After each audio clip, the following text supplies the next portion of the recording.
edition of Creative Space. I'm delighted to be able to talk with Natasha Lightfoot, that's Professor Natasha Lightfoot, about her book, Troubling Freedom. I'm a few years late in catching up with Troubling Freedom, but fortunately, unfortunately, I find that some of the themes in the book are still quite relevant. I don't know if Natasha would agree, but we're going to delve into the book a little bit now. Thanks for joining me, Natasha. I know you're very busy.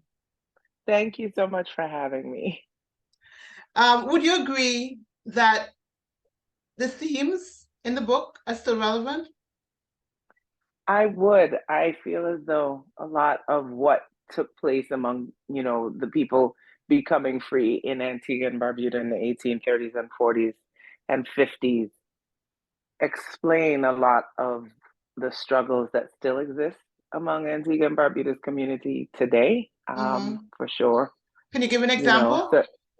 Specific to the book? So specific to the book, I would say struggles around finding proper labor to compensate themselves and be able to afford having a home, having land, having a place to call their own, feeling as though, the current way in which the society was set up after the end of slavery was not actually set up toward their living like free people along the lines of what they would have defined as free.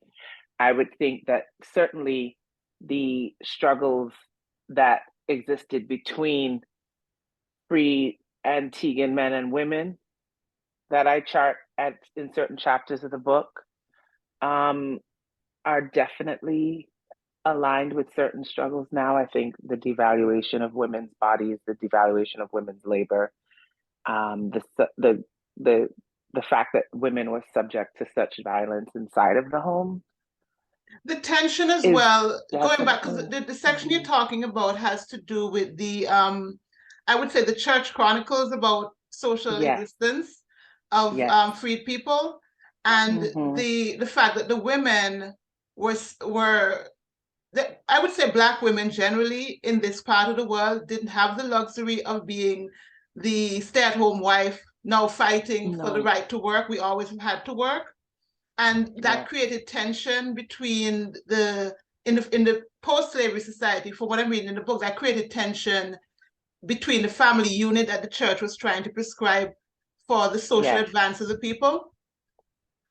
Is that fair? Yes, absolutely. That's a fair assessment of what was going on. The Christian churches really wanted to see formerly enslaved people become something in the style of a Protestant nuclear family, where the man worked and was the head of the household, the woman stayed home and tended to the children, and the unit was fully, kind of self-sufficient, monogamous, and church going and God-fearing. All of which was inconsistent, not only with the hundreds of years of slavery and the disunity in the family unit, but also what might have been traditional African models of family. Exactly. Traditional African models of family oftentimes involve people living with extended family, aunts, uncles, grandparents, multiple sets of women taking care of multiple sets of children, not always submitting to the quote unquote authority of a male head of household. That there were times in which where many people came together in, maybe serially monogamous fashion, sometimes not always monogamous fashion. They would oftentimes have multiple partners at once, both men and women. So those kinds of arrangements were, I think, in some ways, both tied to African precedents, but also tied to the situation of enslavement itself, which involved a lot of transients, lots of people who got sold away, lots of people. I mean, in the book, you even talk about the fact that in the book that on the plantations, like people would get arrested for trespass for visiting their wife from one plantation to the next, and yet the church is telling you keep the family unit together. Exactly. So there are all of these different mixed messages that are all actually aimed at creating an obedient population. And sometimes they clash, but they're always aimed at subjection. right? They don't. So 1834 didn't mean full personhood in the minds of the people. Yeah. Not at all. The British did not want anything except free laborers that were obedient and badly paid. I thought it was very striking that you started the book with Junku, I think that's her name, who, as much as she was struggling post emancipation, said freedom was still better. She of course had memories of her child being tied to a tree and whipped mercilessly to remind her of what slavery had been like. But basically her thing was we don't belong to them anymore. And that meant something. There's always something very important about feeling like no matter what, you own yourself. There is something extremely transformative in going from the status of a thing. Yeah. You could be used literally as a piece of currency. You could be mortgaged, you could be willed, you could be gifted at the time of someone's marriage or things like that, to being able to own yourself, to being able to go and buy things for yourself, and to be able to reconstitute your family as you could, find old friends and kin and loved ones, and come together in however fashion you felt was needed to remake a life. So that meant something, and for her it meant the world. Yeah, I will tell you, Natasha, there's so much that we could explore in this book. It's a mouthful and then some, but we might have to do a longer Zoom sometime. But I want to zero in on going back to things that are reflecting now, and something that I knew nothing about. Like I knew vaguely, I'd heard about it a few years ago, but never learned it in school, and didn't know the level of detail that you brought to it, because that's one of the things about this book is the level of intricate detail, the stories of the people going through the things. And the Barbuda riot, 1858. Antigua and Barbuda still going through it. What do you think that riot how do you think that riot informs our relationship today, or does it at all? Well, the thing is that I feel like the first lesson to learn, and I would just, for those to clarify, for those that don't know, in Antigua in 1858, a riot broke out that began among people living in Point. A lot of people who lived in Point worked at, the St. John's Harbor, and there were competitions breaking out between Antiguans living in Point and Barbudans who had moved from Barbuda into Antigua and also lived in the Point and were also getting jobs at the dock. And so the competition for jobs unfolded into a competition between Antiguans and Barbudans for space, for kind of, I don't know, a kind of like feeling as though Antiguans really, in their utterances during the riot, they were really seeking out Barbudans, dragging them out of their homes, breaking down their houses, when I read that, them in the dragging street. them out of their homes, breaking down their homes, stripping them naked. What? In Antigua? Yeah, it was a very, very intense riot. And what began as this animosity between Antiguans and Barbudans, in many ways, I think it number one is obviously from the poverty that freedom brought, right? Fighting each other instead of fighting the bigger evil. Exactly. Yeah. Absolutely. And then the thing is that the rioting actually becomes something of a fight against the authorities later on. But the very first set of people they break out into an angry rage at is their neighbor, their kin, the people who look just like them, but who couldn't be more different to them in their mind because they came from Barbuda. But not only Barbudans, but any Antigans that they thought were harboring Barbudans. Right? Yes, absolutely. Anybody who showed sympathy with, anybody who had intermarried with Barbudans. And the thing is, that's part of the history, right? Barbudans who came into Antigua didn't just remain endogamous, they also were mixing with Antiguans, and there were lots of people in the Point. By that moment in 1858, after generations of people who had moved in, lots of people were in mixed Barbudan and Antiguan households, right? Yeah. So there were these understandings that not everybody was strictly Antiguan in the Point. There's all this angry energy, and I think, at least in my mind, I was trying to work through, well, what was the understanding why among Antiguans that, about Barbuda as being so different. Some of it, to me, also descended from the idea that Barbuda had a very different slavery experience. where people in Barbuda were not cutting cane. Cane could not be supported on the island. They were doing lumbering, they were doing livestocking, they were doing maritime trades, but they were not cutting cane. Mm-hmm. And physically, Barbudans were healthier, bigger, obviously, because the labor of cane killed. It's something I write about extensively in the book. And many historians of Caribbean slavery write about the phenomenon of sugar was backbreaking labor. And so many enslaved people died within the first few years of arrival from Africa. Many more would die, in the course of a lifetime. People would not live to old age. Old age was, a concept that had been really kind of tailored to the fact that sugar meant, if you were 40, you were old. Yeah. So, but Barbudans were able, even within slavery, to have even generational connections that I think people in the plantation system didn't enjoy. Yes, exactly. So Barbudans kind of, they had a different sort of life. They had a positive birth rate.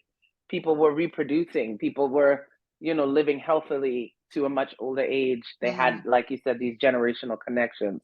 But Barbudans also were enslaved. And they were also moved at the whim of the Codringtons. And a lot of them became unemployable after the end of slavery because Codringtons couldn't afford to pay them all. They had to pay a wage, and they couldn't afford to pay them all, so they shipped a whole bunch of them to Antigua, and they were hoping to ship them to the estates and put them to work there. And some of them escaped and instead went to the town.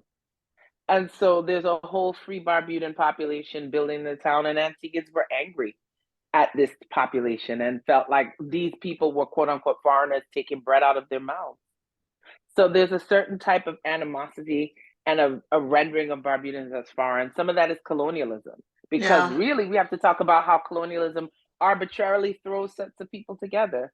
Who said Antigua and Barbuda belonged together? Who said, Anguilla, St. Kitts, and Nevis belonged together? You know what I mean? All of these kind of smaller federated units that the British just randomly puts together creates a certain type of connection that maybe people don't want. But speaking of putting people randomly together, at that point during the riots, there was also the Madeirans who had been imported for labor, but who were being paid enough to take care of their family compared to a local laborer who maybe could, if he sucks all, take care of just himself alone kind of thing. So they were already set up to be above. And it was a way, if I'm reading your book correctly, of because if you could afford to pay them a better wage, presumably you could afford to pay the local laborer a better wage, but you're trying to control them by not paying them a better wage. Is that part of what you were saying? That's definitely part of what I was saying, that there was a certain type that tension is there.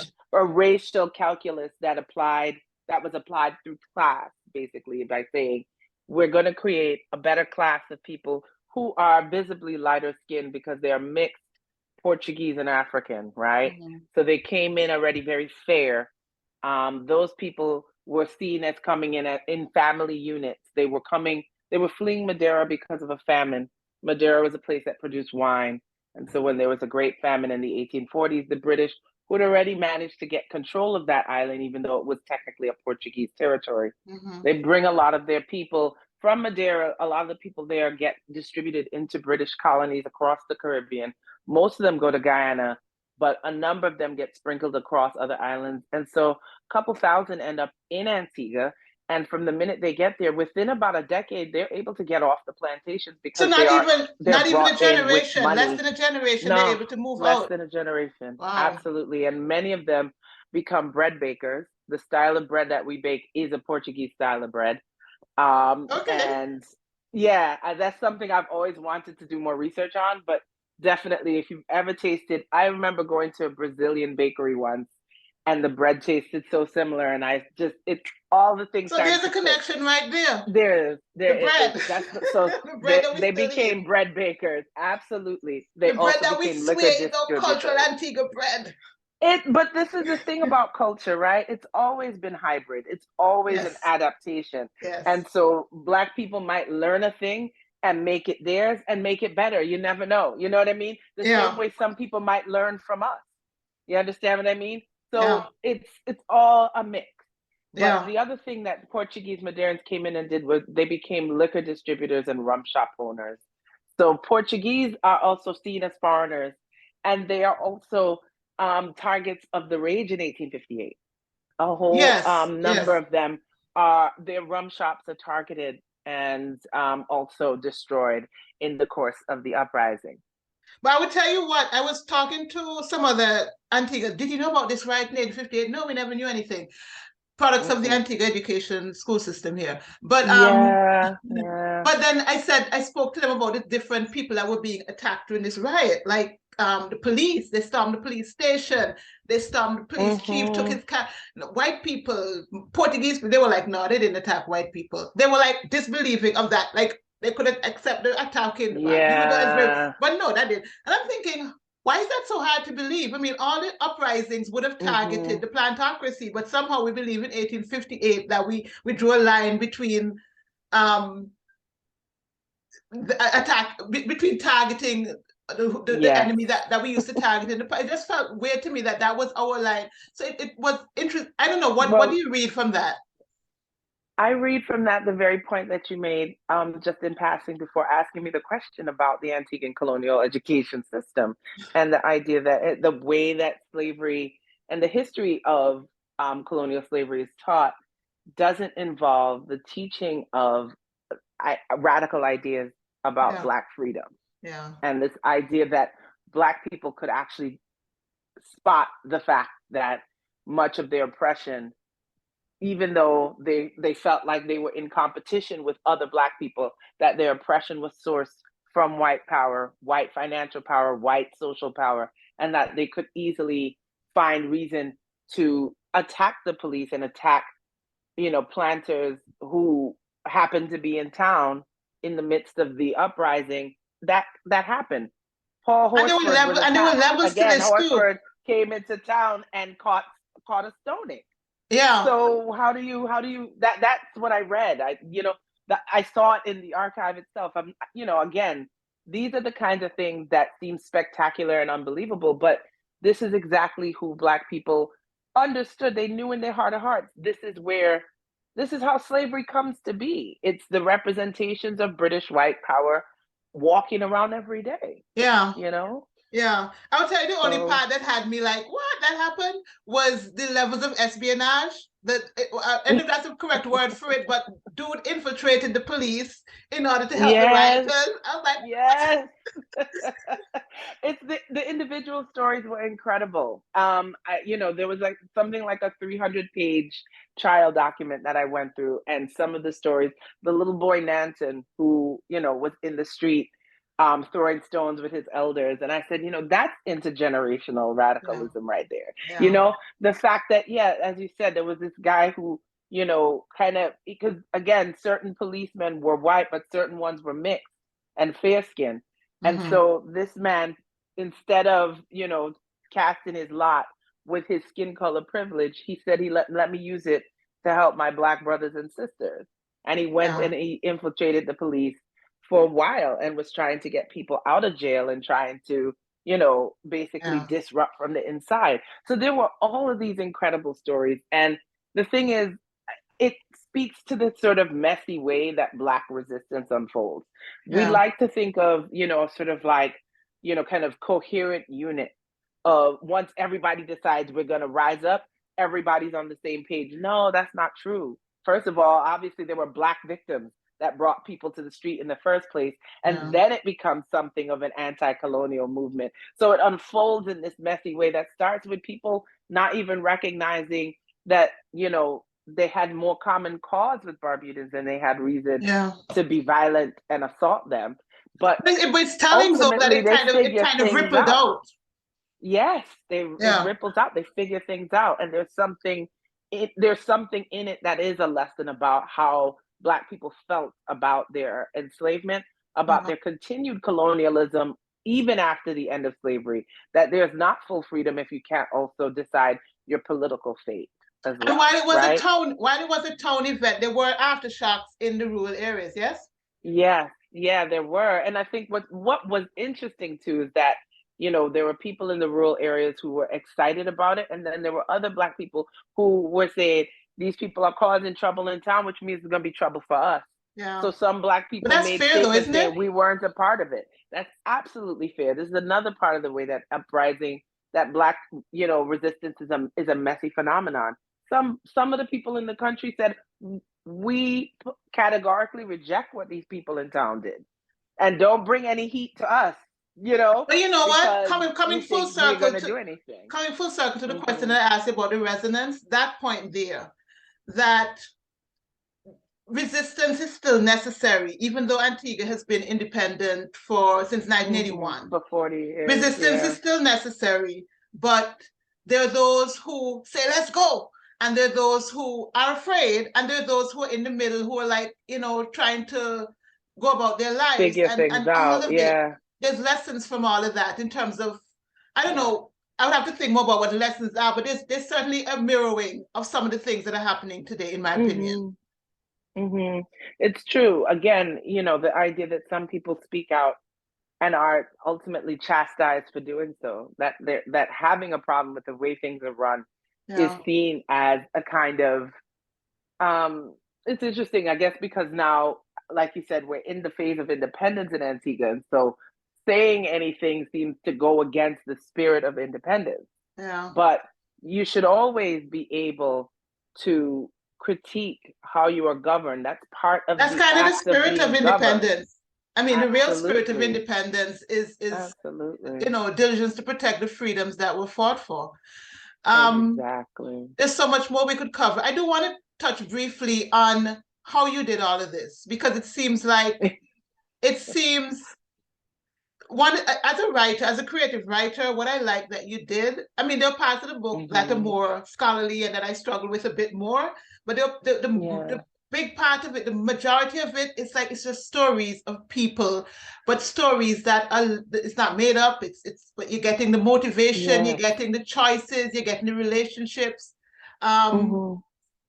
taking the court documents, taking the church documents, even the documents about the 1831 uprising and how who testified against who and what their motivations were. Just so much about the people, which is rare in my experience in the study of Caribbean history. How did you do it?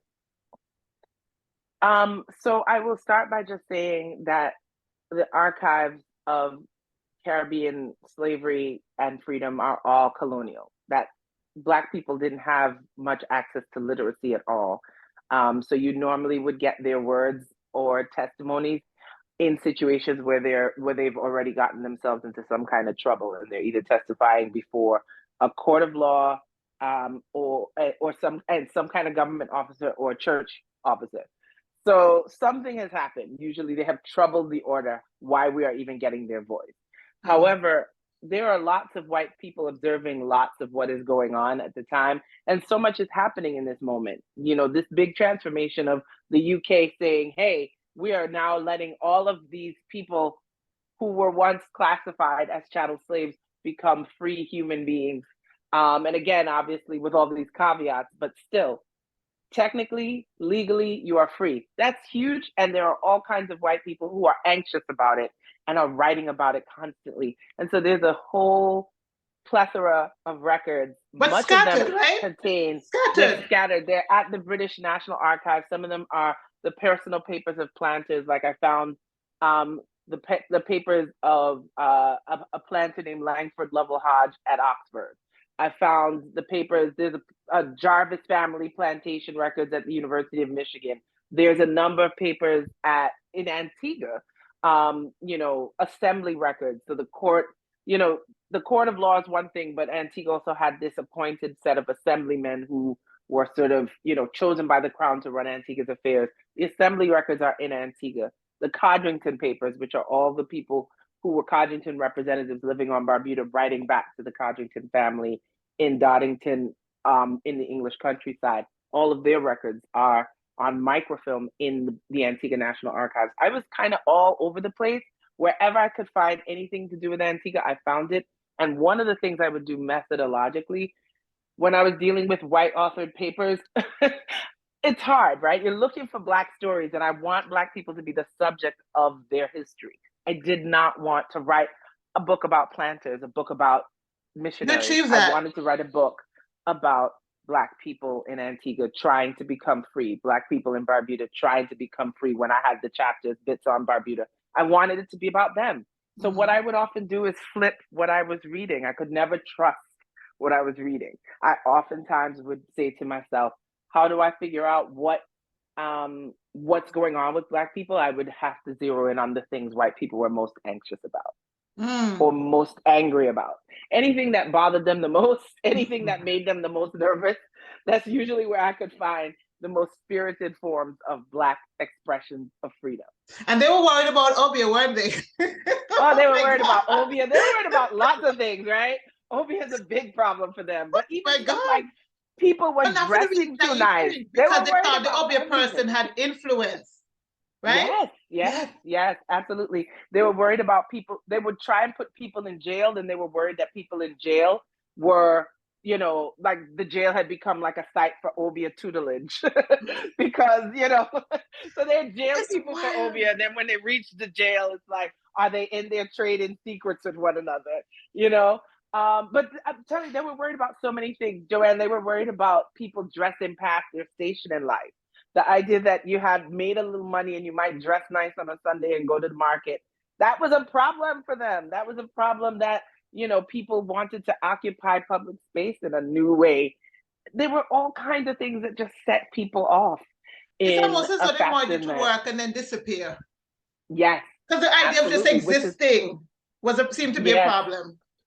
Yes, because slavery was about that. There was a time where you would work and then you were regulated and you went to the barracks and you closed your doors at night. You weren't supposed to. Well, except not really, because I mean, the Sunday market was pre-emancipation and they fought for that. Absolutely. They fought for that. They were like, you're not taking this away from us. No. And that's and something I learned from your book. The market is still on a Saturday. That's something I learned from your book. I think you would have seen the story that I wrote, but something that I learned from your book was how much of a social space. And I think I knew this, but I didn't really think about it. But you kind of brought it home to me, how much of a social space the Sunday market was. That it wasn't just about going to hawk your wares. It was about love connections. It was about catching up with friends and family. It was about dancing and being and playing your music and doing your thing, living. The market was like, you know, in many ways, of a space of freedom, I like to call it, in the midst of a really degrading enslavement, that you really get this sense that the market was a site to feel liberated for a few hours. Yeah. And so it meant everything. There's so much to them. There's so much. I want to end with this. Can you tell me, because you are born in the US? Yeah, I was born in New York. Parents. The Antiguan parents, yep. How has this research affected your relationship with Antigua and in terms of your professional work going forward as well? So I've always, you know, held Antigua close to me. My parents were the kind of parents who required us to be in Antigua every year. It wasn't, we never really got the chance to be away. Yeah, no. Listen, let me tell you, the thing that was funny, I tell the story a lot, but my sister and I tried to negotiate a chance to go to like Disney or something like that. And it was like, no, you're going to Athens, sorry. that was the summer destination. There was no like wavering from the routine. Well, I'm happy that it didn't turn you off of Antigua though. No, actually, what's funny is once we became adults and able to decide where we wanted to go traveling, we still decided to go to Antigua. Now that I have 2 children, I take them with me, and they themselves believe 2 generations into being American that they also are Antiguan. They are. There's a certain close, and that's the thing, they are, right? But here's what. When I started to write about Antigua, it made so many things that I knew about Antigua socially make so much more sense. Like so much of what I had always known kind of about, you know, the way that people come together, the way that the society is structured, even the layout, the physical layout of the island, and the fact that like I've said this on the radio, I've been on, you know, the radio in Antigua and talked about history on multiple occasions, and I've told people, hey, look, you notice that every single village in Antigua ends in an S, and you realize that is the sign of a dropped apostrophe and the signal that somebody owned this land who was likely a white man and all the people on it, which is why Pears, Bolins, McKinnons, you go down the line. Otters, exactly. Gray's Farm, like all of these places belonged to a person. And so even if they passed hands between different sets of heirs, and even if a different family bought them in the end, that we could talk about the fact that the original name goes back to some white man, either who was Scottish, English, Irish, something, that literally led to the beginnings of the story of enslavement in Antigua. That's the kind of thing that struck me, that I'd always sort of just been existing in this place and going about the place, sort of not really fully comprehending that, this is one big slave burial ground. This island is just one, huge monument to the struggle of, several centuries, many generations of Black people who were brought here to die, but somehow managed to live. Oh, that is profound. We were brought here to die, but somehow managed to live. That is profound. Yeah, and every single one of us, Joanne, we're miracles. We are miracles, because if we think about all of the things that all of our bloodline had to go to for us to be here right now on this Zoom, I agree. It's a lot to take in. To take in, and that so for you, the work continues, or you start to other areas of research? So the work continues. The book I'm writing now began with a story I found of a woman who was born in Antigua, who was the daughter of a woman named Carr, and so am I. And so I keep wondering if this woman and I might be kin. Who knows? But that woman was born in Antigua, and then she was illegally moved to St. Thomas. And so there was a law in place that once enslaved people were moved beyond the British Empire, they should have been freed. But then she finds out in 1834 there is freedom, and a freedom that passes in the British Empire. Could it apply to her while laboring as a slave on a Danish island? Because again, St. Thomas is the USVI now, but in the 1830s, it was still under the Danish Empire. So Denmark had all of their own rules about enslavement, and they did not pass a slavery emancipation law until 1848. So she could have spent several more years enslaved, maybe the rest of her life, but she pushed to get her freedom by writing letters, because she actually happened to be literate. A few slaves were able to get lessons, learn how to write. She was one of them, and she wrote back to Antigua and said, I heard about this emancipation, and does it apply to me? And it turns out it did. And so I wrote an article about her. She was able to get herself freed. And it told a story about her relationship to Antigua and the fact that Antigua was home for her. So future book? As she had spent it's a future book. We'll see. There you go. I'm excited about it. It's a whole new thing for me, because it does take me into inspecting the stories of people on other islands. Cool. But I always come back to Antigua. Cool. Antigua's going to be in it. It always is. This is the work I do starts as a love letter to Antigua, and it ends as always. And since you work in American academia, I'm actually very happy that in spite of, I think it would be in spite of that, I feel like that could be a whole other thing, you still get to do this work about Antigua. Yes.